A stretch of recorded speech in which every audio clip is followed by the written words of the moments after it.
I sat alone in what used to be our shared bedroom, my voice low and echoing off the cold walls. My life was normal, I muttered into the empty space. But now, that life had vanished. I was perched at the edge of a half-vacant bed, staring at the closet across from me. Her side, once filled with color-coordinated outfits and elegant dresses, now stripped down to bare hangers. It all unraveled the day I returned early from a business trip to Portland. I'd wrapped things up ahead of schedule, excited at the idea of surprising Dana, my wife of 4 years, partner for 6. I was 32, she was 31. I even caught myself humming on the plane, imagining her reaction when I walked through the door. Instead, her car was missing from the driveway. The house was silent in a way that felt unnatural. I called out her name. No response, just the weight of quiet pressing down on me. I stepped into the bedroom and saw what I hadn't expected, half the closet cleared out. It wasn't chaotic like someone packing for a trip, it was purposeful, deliberate, methodical. Hands trembling, I grabbed my phone to call her. It went straight to voicemail. A moment later, a text lit up my screen. I can't do this anymore. I'm moving in with someone whose goals align with mine. You'll hear from my attorney about the divorce. My mouth went dry. I stood still for what felt like forever, trying to make sense of everything that had slowly shifted in our marriage. Her recent jabs about my lack of ambition. The cologne that didn't belong to me. The name she dropped too often. Christian, her coworker with flashy success, the kind that looks good online. Looking back, I should have seen it. But I didn't. I trusted her. I didn't yell. I didn't break anything. I didn't collapse. Instead, I went straight into action. 3 steps. That's all it took to switch from shock to strategy. First, I called Jared, my best friend since college, who also happened to be an experienced divorce attorney. He picked up on the first ring. I told him everything. Then I started documenting. Photos, videos, the cleared-out closet, her missing belongings, every small detail. I sent Dana one short message. Noted, my lawyer will contact yours. Then I walked into the kitchen, poured myself a small glass of whiskey, and opened my laptop. Lists. I made lists. Bank accounts, credit cards, shared subscriptions, passwords, lease agreements. Everything she might try to weaponize later. I was ready. My phone buzzed again. This time it was her mom.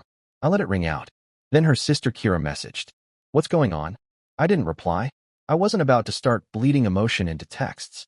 That night, around midnight, Dana started bombarding my phone. A string of half-panicked, half-manipulative messages, trying to get a reaction, trying to make me break. I didn't. By 3 a.m., I had our financials mapped out, down to the last dollar. Turns out, the lease? In my name. Utilities? Mine too. Joint accounts? Still active, but with her name exposed. A rookie oversight she'd regret. A strange calm settled over me. Not heartbreak. Not rage. Just focus. The next morning, I met Jared at his office. We began divorce proceedings. I changed all the passwords, ordered a smart lock for the front door, and boxed up the few photos of us still decorating the apartment. She even left behind all her vital documents, passport, social security card, birth certificate, locked in our fireproof safe. I didn't touch them. Yet, she'd left in such a hurry to chase success. She didn't realize she'd just made my path easier. Even as the hours passed, I didn't feel the heartbreak people always talk about. There were no tears, no breakdowns. Just this deep, cold readiness, like I had been preparing for this moment long before it arrived. Later that afternoon, Jared and I sat in his office under a beam of sunlight cutting through the blinds, going over the paperwork. That's when my phone buzzed again. It was Kira. Jared nodded at me to put it on speaker. Jeremy, her voice quivered. I should have told you sooner. I didn't know how. Told me what? She's done this before, Kira whispered. Dana, this isn't the first time she's bailed on someone. I sat upright, eyes narrowing. What do you mean? She always said her last boyfriend was emotionally distant, but the truth is, he was a decent guy. She dumped him the second she met someone flashier. The new guy? All smoke and mirrors. It lasted maybe 3 months. My jaw tightened. This wasn't new behavior. It was a pattern, a habit of hopping from one illusion to the next, trading up in her mind. Jared jotted notes, nodding as if everything made perfect sense now. Then came another ping. Dana again. A barrage of messages, now asking for her passport and birth certificate. One even read. Christian says you're legally required to return my property immediately. Jared chuckled quietly and shook his head. She walked out. Jeremy. She left the marital residence voluntarily. There's a process now, not some casual pick up and go. I turned my phone to silent. We archived everything. That evening, her mother finally got through. Her voice was low, apologetic, exhausted.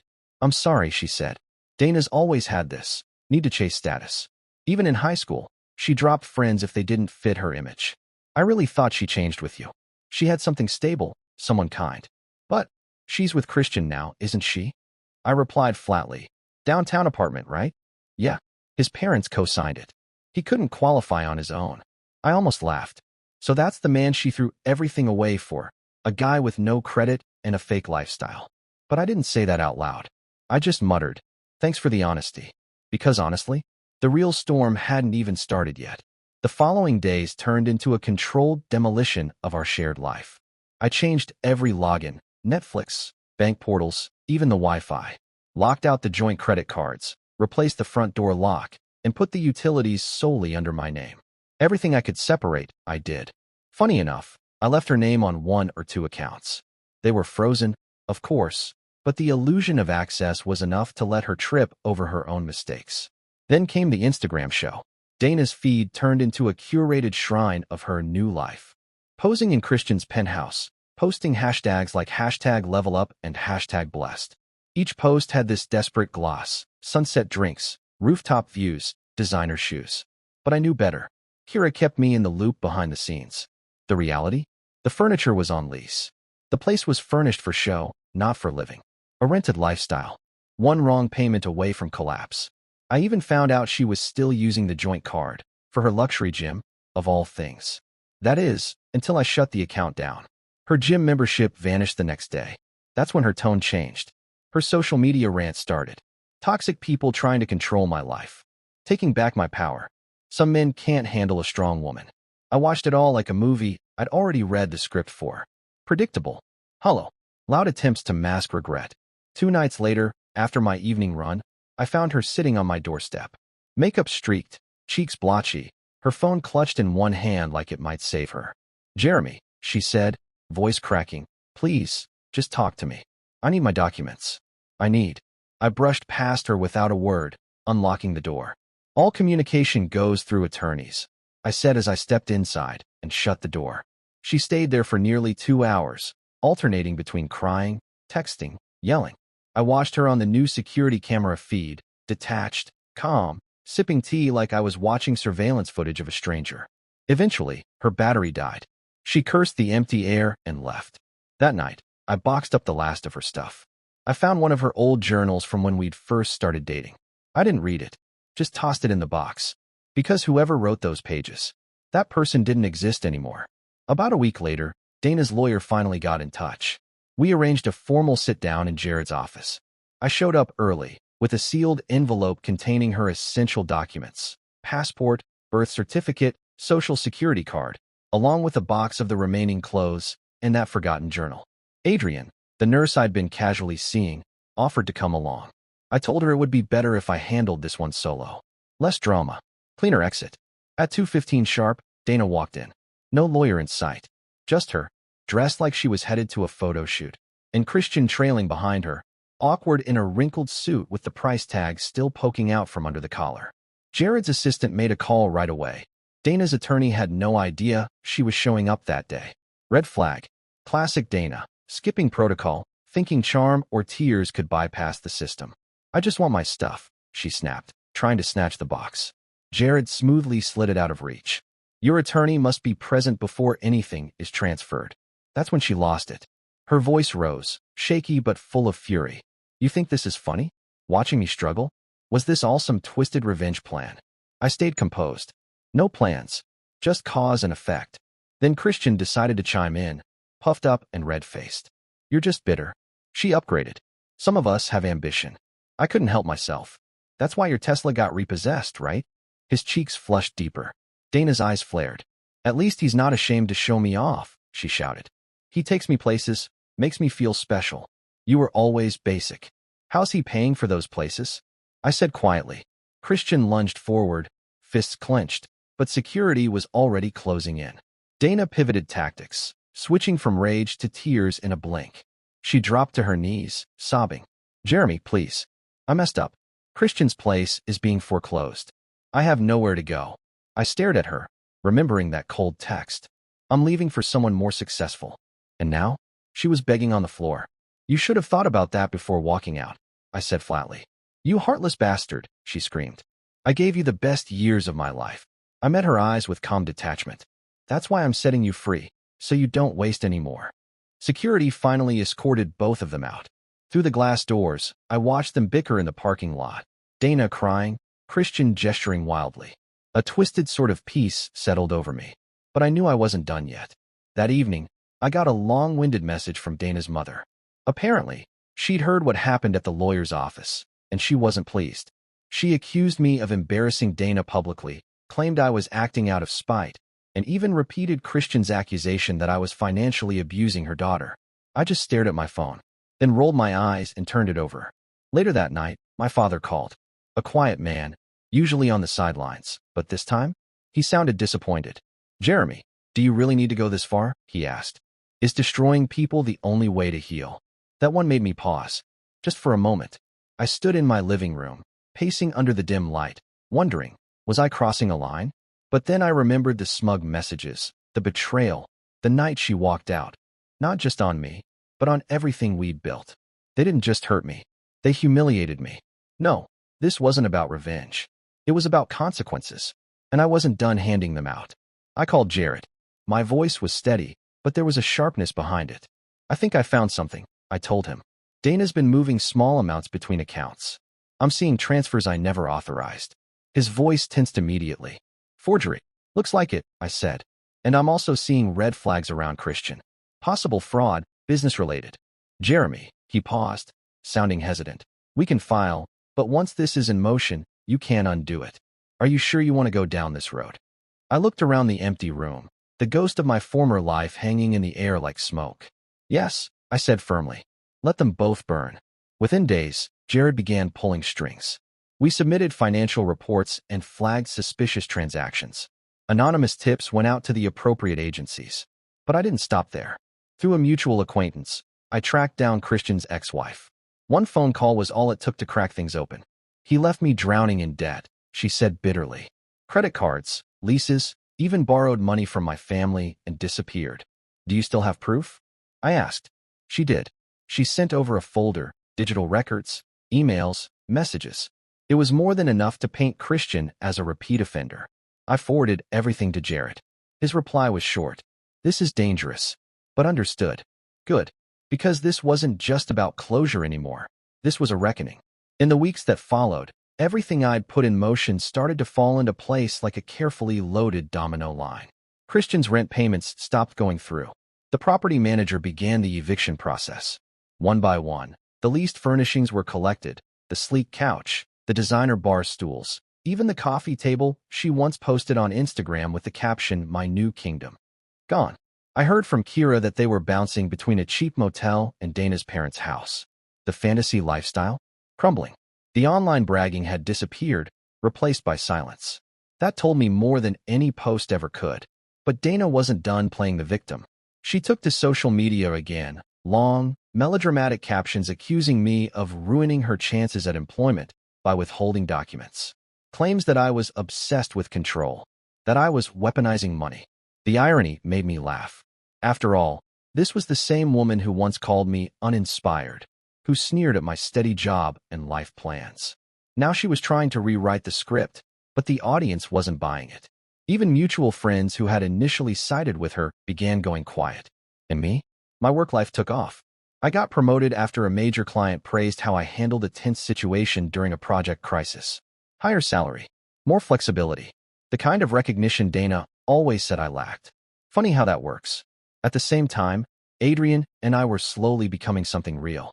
She never pushed, never asked for more than I could give. She brought peace, the kind that didn't need to be shouted across social media. But deep inside, a fire still burned. Kira kept feeding me tidbits. One night, she called, barely able to contain her excitement. You won't believe this, she said. Christian's ex just went public. There's a legal investigation opening. Dana's freaking out. I smirked. Then, as if on cue, I saw her again, this time in real life. Adrian and I were having lunch at a cafe downtown when Dana walked in.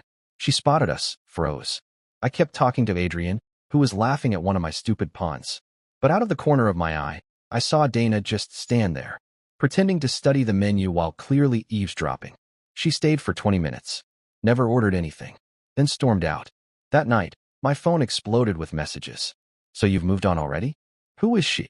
We need to talk. I made a mistake. I forwarded everything to Jared, then turned off my phone and finished the movie Adrian had picked out. Because the show was over, and she'd already chosen her role in the story. The next day, Dana pushed things even further. She showed up at my office building, disheveled, clutching a half-empty Starbucks cup, eyes puffy. Security called me from the lobby, said she was refusing to leave until she could speak with me. I didn't go down. I slipped out the side door for lunch. She sat in the lobby for nearly 3 hours. That evening, her mother called again, this time sounding completely worn down. She's asking to move back home, she sighed. Christian's a disaster. I warned her, but she wouldn't listen. I simply replied, I hope she finds whatever it is she thinks she's missing. Then I hung up. The truth was, I didn't feel hate anymore. Not really. What I felt was finality. A few days later, the supervised exchange was arranged. Jared and I met at his office, where Dana was to collect her remaining items. I came early with a box, some leftover clothes, the journal, and her sealed envelope of documents. At 2:15 p.m. sharp, the elevator doors opened. Dana stormed in, no lawyer, just Christian by her side, still trying to look important in a wrinkled suit and scuffed shoes. Immediately, Jared's assistant called Dana's legal rep, who, surprise, had no idea she was showing up. No authorization, no scheduled appointment, just more drama. I want my things now. Dana barked, reaching for the box. Jared calmly pulled it back. We need your attorney present. That was the agreement. That's when Dana snapped, full meltdown mode. You think this is a game? You're playing God with my life, while I'm trying to survive. I just looked at her. No anger, no joy, just done. Christian puffed up again, trying to get loud. You're just mad she leveled up. I give her everything you couldn't. I couldn't resist. Is that before or after the Tesla repossession? His face turned crimson. Dana looked like she'd been slapped. I kept my voice even. How's he affording those date nights? Oh, right. Credit cards and empty promises. Christian lunged, shouting nonsense. Security rushed in. Jared's assistant called their lawyer again. Christian was escorted out, still yelling. Dana, in true form, switched gears instantly. Tears. Cries. On her knees. Jeremy, please. I made a mistake. Christian's place is gone. My parents won't take me back. I have nowhere to go. Her mascara ran in streaks. Her voice broke. I miss our life. I miss you. I know I ruined everything. I stared at her, dead quiet, then said, You made your choice. You call me average, boring, replaceable. This is what you replaced me with. Her expression crumpled. I gave you the best years of my life, she screamed, her voice raw. That's why I'm letting you go, I said, calm as stone. So you don't waste another minute. Security helped her up and guided her out. I watched her and Christian argue in the parking lot, gesturing wildly beside a borrowed car. The scene looked almost theatrical, but it wasn't a show anymore. It was the fallout. And I wasn't finished yet. That evening, my phone lit up again. This time, not with Dana's sobs or Christian's insults, but her mother's fury. She accused me of orchestrating her daughter's public humiliation, of ruining Dana's spirit. Claimed I was cruel. That Christian told her I was practicing financial abuse. I didn't even bother responding. Let them spin their stories. Then, around midnight, my father called. Jeremy, he said quietly, what happened to you? I didn't reply right away. He continued, You've changed. You're angry all the time. What's the end goal here? I could hear the concern behind his words, but I also remembered how little anyone had said when Dana left me for a fraud. So I simply said, I became who I had to be. He sighed and hung up. I went back to my notes. Because while they were worried about appearances, I was closing in on the real betrayal. It came from someone I never expected, my own brother. Ryan. A cousin let it slip one afternoon. Yeah, Dana used to talk to Ryan about you a lot. Said he thought you were too comfortable, not ambitious enough. I froze. What? I asked. When? Before she left you. They'd grab coffee. He told her she could do better. I felt like the air got sucked out of the room. It all clicked. Ryan, always chasing get-rich-quick ideas. Always bragging about knowing how to level up. He wasn't just watching my marriage fall apart. He'd helped push it. I confronted him outside a bar that night. He was laughing with friends when I stepped up. "We need to talk," I said. He shrugged. "What's up? Did you tell Dana to leave me?" He tilted his head, smirking. "So what if I did?" She wasn't happy. "You were fine just existing, man. Some people want more." I clenched my fists. "You stabbed me in the back." He rolled his eyes. "Don't be dramatic. You would have fallen apart eventually." Without thinking, I shoved him hard against the wall. My vision went red. "You ruined everything," I hissed. "You fed her doubts. You made me look like a joke." He swung at me. I blocked it. We fought. Ugly. No strategy, just months of pent-up rage spilling out in punches and gritted teeth. When it was over, he lay on the sidewalk, panting. "You're gonna regret this," he spat, blood at the corner of his mouth. I looked down at him, chest heaving. "No, you will." Because I wasn't finished. Not with him. Ryan thought it was over after that fight, that we'd both go our separate ways and cool off. He had no idea I was just getting started.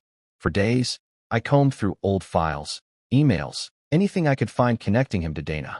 That's when I uncovered something far more serious, something he never thought I'd see. An old business loan application, one I'd never signed, but my name was on it.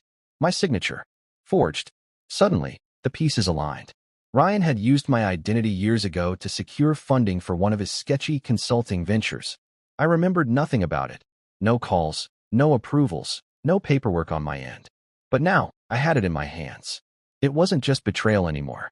It was a crime. I backed everything up to a secure USB drive. I made copies. I ran it all past Jared. He examined the files silently, flipping page after page. Finally, he looked at me and said, "This is felony-level stuff, Jeremy. Are you sure you want to go through with this?" "I've never been more certain," I replied. That night, Ryan messaged me. "Let's not do this. We're family. I can make this right." I didn't even reply. He called. I declined. The next morning, Jared handed the case over to someone in law enforcement. Quietly. No drama. Just the paperwork and the timeline. A few days later, Ryan showed up at my door, furious. He shoved the door open and stepped inside uninvited. "You reported me? Over a stupid signature? That was years ago." I folded my arms. "You used my name. That wasn't a mistake. That was calculated." "You're ruining my life," he shouted. I leaned closer, my voice cold and flat. "Just like you helped ruin mine." He balled his fists. "You're insane. This is your own brother." "No," I said. "My brother wouldn't lie. Wouldn't encourage my wife to cheat.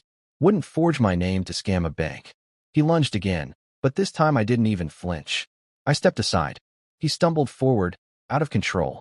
"Get out," I said. "Next time, I'll have you arrested for trespassing too." He glared at me with wide eyes, like he was finally seeing me clearly. Maybe he was, because the man who once would have let it slide was long gone. Ryan left that night a broken version of his smug self, stumbling into the dark, realizing that the brother he once manipulated now had the upper hand. And I wasn't bluffing. Within a few weeks, the fallout hit him like a tidal wave. The forged loan triggered a deeper audit into his shady consulting business. Financial irregularities started surfacing. Clients walked away. Authorities opened a formal case for identity misuse and potential fraud. His carefully crafted image crumbled. The worst part? Our parents initially backed him.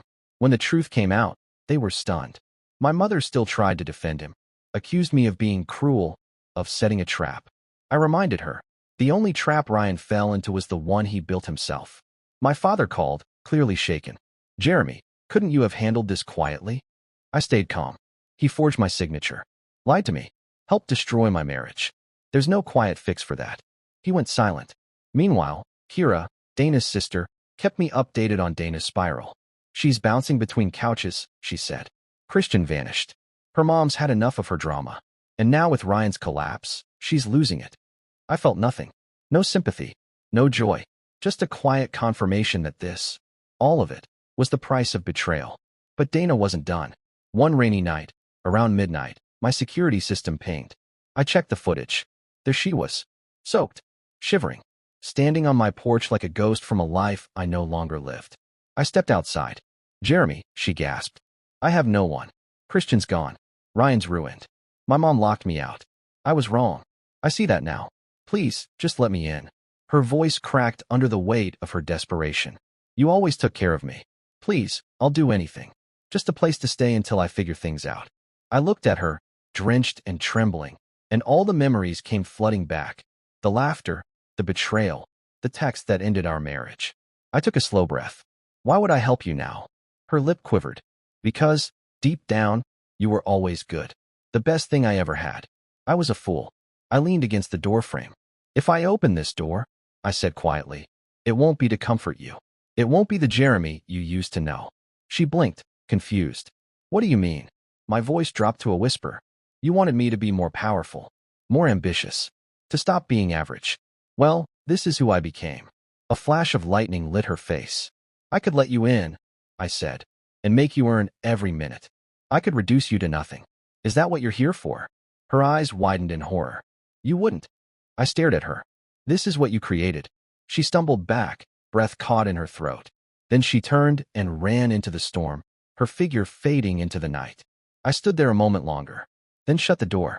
After that night, the silence felt almost sacred. The divorce was finalized a week later. The court awarded me full ownership of the apartment, control of the bulk of our assets, and no spousal support obligation. Dana walked away with nothing but what little she had left, and what she'd once called ambition. I watched her face as the judge read the terms. It collapsed into something between shock and humiliation. Afterward, she tried to catch me outside the courtroom. Her voice trembled as she pleaded, Jeremy, please. I don't have anywhere else to go. My parents won't help. Christian's facing charges. I'm lost.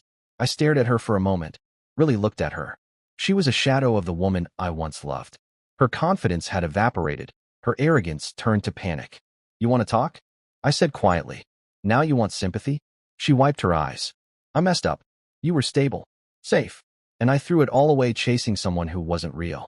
I clenched my jaw, then said coldly, regret doesn't undo betrayal. You left me for someone you thought was a better man. Now live with that choice. She broke into sobs, but I walked past her without another word. That night, I stayed at Adrian's place. She could tell something lingered in me, that this wasn't just about closure. Are you okay? She asked softly, brushing her hand across mine. You've been carrying this darkness with you. I looked out over the balcony, the city lights flickering below. I don't know, I admitted. They ripped something out of me, and I'm not sure if I can get it back. Adrian leaned her head on my shoulder. You don't have to keep carrying the pain. Justice is one thing, but hate, it can eat you alive. I knew she was right. I wanted to believe her. But the truth was, I'd spent so long fueling myself with anger, with strategy, with payback, that I didn't know who I was without it. Still, for the first time in a long while, I wanted to try. For her. For me. Months passed. Ryan's case moved forward. He was ultimately sentenced to probation and ordered to pay heavy restitution. His business collapsed. His reputation, gone. He moved back in with our parents, who were more disappointed than supportive now that the truth was undeniable. Dana faded from the spotlight. She'd bounced between part-time jobs, her social media now quiet, no more curated brunches or rooftop selfies. Word had it she was living with her mother again, struggling to hold anything steady. Christian? He vanished. Rumors of lawsuits swirled, maybe even charges. No one knew for sure. But one thing was clear, the empire Dana thought she'd married into had turned to sand. As for me, my life didn't just stabilize, it evolved. At work, I'd become someone others looked up to. My input mattered. I was trusted. Promoted again. Adrian and I moved in together. Nothing flashy, just a cozy apartment where real life was lived, not staged. We got 2 cats. Started cooking together. Laughing together. Building something slow and genuine. But still, in the quiet moments, before dawn or late at night, I'd think back to the man I used to be. Naive. Hopeful. Open. That man was gone. What remained was someone forged in betrayal, sharpened by consequence. I didn't celebrate what I'd done. I didn't brag about it. But I didn't regret it either. They'd all chosen war. I just finished it. Sometimes, I catch myself staring out the window, coffee in hand, the city slowly waking up, and wonder what it all meant. Not the betrayal, not the revenge, but the cost. Because every move I made had a price. Dana lost her illusion of success. Ryan lost everything he thought he built. And me? I lost my old self. The man who would have forgiven, who would have tried to fix it. But here's the thing. They didn't just betray me. They dismantled me, doubted me, belittled who I was because I didn't shine loud enough for their fake world. So I rose, not to impress them, but to remind them that even the quiet ones can bring storms when provoked. Adrian often tells me I've got a good heart under all the armor. Maybe she's right. Or maybe she's just the only one who ever saw the man underneath it all. She doesn't care about prestige or headlines or curated photos. She sees me. And for now, that's enough. One night, she asked me, if you could go back and change one thing, would you? I thought about it. The laughter that used to live in my old home. The warmth. The trust. Then I remembered the text that ended it all. I found someone more successful. And I answered, no, I wouldn't change a thing. Because every scar, every cold morning, every confrontation, it shaped me into someone who no longer needs validation. They started the war. I simply learned how to win. If you enjoyed the story, don't forget to give it a thumbs up. It really helps the channel grow and brings you more wild stories like this one.